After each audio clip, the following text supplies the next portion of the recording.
রাধে রাধে বন্ধুরা, কেমন আছো? আশা করি ভালোই আছো। সকালটা শুরু হয়েছে খুব তাড়াহুড়োর মধ্যে দিয়ে, কেননা আজ আমার গুরুদেবের বেটা বেটি মানে বৃন্দাবন থেকে ভগবান শ্রীকৃষ্ণ আর রাধারানী এসেছে। সকালবেলায় স্নান টান শেষ করে জপ করে নিয়ে বাজারটা করে এনে দিয়েই আমি বসে গেছি লুচির জন্য ময়দা মাখতে। আর এত ল্যাদখোর ছেলে উঠেই ঘুমোতে লেগে গেছে।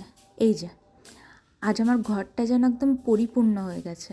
দেখো কি মিষ্টি লাগছে না রাধারানী আর ভগবানকে। তার সাথে আমাদের গোপালও রয়েছে। সকালে ভোগ দিয়ে হয়ে গেছে, মাঝে আর সেরকম ভিডিও করার টাইম পাইনি। নিজের বাড়ির কাজ বুঝতেই পারছো, এত ব্যস্ত। এখন গুরুদেব ভোগ দিয়ে বসে পড়েছে সবাইকে নিয়ে কথোপকথন করতে। আর এই যে এবার আরতি চলছে। একটু সাইড কাটিয়ে আমি ভেতরে ঢুকলাম, যেহেতু গুরুদেবকে হাতে হাতে এগিয়ে দিতে হবে আর ওদিকে জানলাটা খুলে দিতে হবে। ঘরের মধ্যে খুব ধোঁয়া হয়ে গেছিলো। এই যে গুরুদেব সবসময় দুটো পারসই করে। এইদিকে রয়েছে ভগবান পুরো মধ্যে, ওইদিকে রয়েছে আমাদের বাড়ির সিংহাসনটা আর নিতাই চাঁদ আর দেবাদাদের চিত্রপটগুলো। আর এইদিকে রয়েছে আমার গোপাল, আর ডান দিকে রয়েছে রিয়াদের গোপাল, আর এই দিকে একদম কোনায় রয়েছে বৃন্দা রানী মানে তুলসী রানী আর হচ্ছে আমাদের গুরুবর্গ। এই যে এখন আরতি চলছে, মন ভরে আরতি দর্শন করব। ও আজ আরও একটা খুশির দিন, আবার আমার বাবা আর মায়ের দীক্ষা হলো আমার গুরুদেবের কাছে। আমার দীক্ষাটা বৃন্দাবনে গিয়েই হয়েছিল। এই যে এবার ডাক পড়েছে জানলা খুলে দেওয়ার জন্য।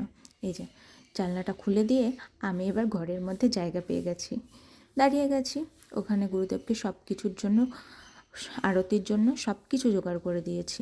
এই যে এদিকে দুটো আসন রয়েছে, আর এই যে এটা হলো আমাদের রিয়াদের বাড়ির গোপলু, আর ওই যে আমাদের গোপলু।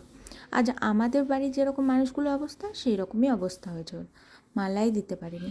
আর বেটা বেটির মালাটা আমার দিদার বাড়িতে যে ফুল গাছগুলো দেখেছিলে সেইখান থেকে নিয়ে আসা হয়েছিল, ওই ফুল দিয়েই মালা হয়েছে।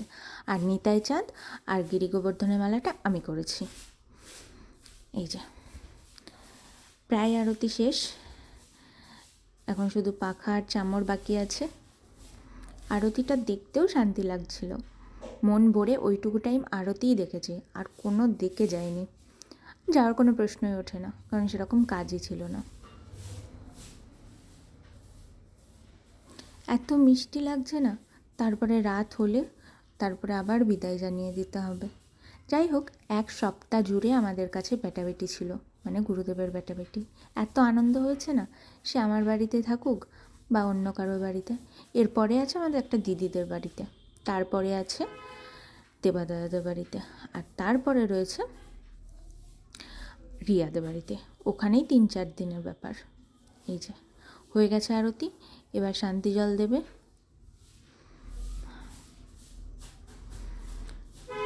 আর তারপরে প্রদীপের তাপ। আরতির আওয়াজটা দিতে পারবো না, কারণ যেহেতু আরতি মেশিনের জন্য চলছিল, দিলেই কপিরাইট, সেই জন্য আর দিতে পারবো না। এই যে এবার নাম হবে, নামের পর আমার বাবা মার দীক্ষা হবে। সেখানেও রাজুদা হচ্ছে ঝাঁঝরটা বাজাবে, কারণ দীক্ষার সময় নাকি কোনো স্তব্ধতা থাকে না। এই যে চলছে এখানে বাবার দীক্ষা, তারপরে মায়ের হয়ে গেছে। ওদিকে জেঠি সবাইকে প্রসাদ পেতেও বসিয়ে দিয়েছে। এই যে আমি এবার একটু মন ভরে দর্শন করে নিচ্ছি রাধারানী আর ভগবান শ্রীকৃষ্ণকে। এত মিষ্টি না, দেখো। আর এগুলো দিয়ে ড্রেসগুলো জানো তো গুরুদেব নিজের শাড়ি কেটে বানিয়ে নিয়েছে। এই যে এবার সব কিছু গোছানোর পালা। গুরুদেব আমাদের মন খারাপ করে দিয়ে বেরিয়ে গেলেন, আর কি আর বলবো। যাই হোক, চলো আজকের ভিডিওটা এই পর্যন্তই।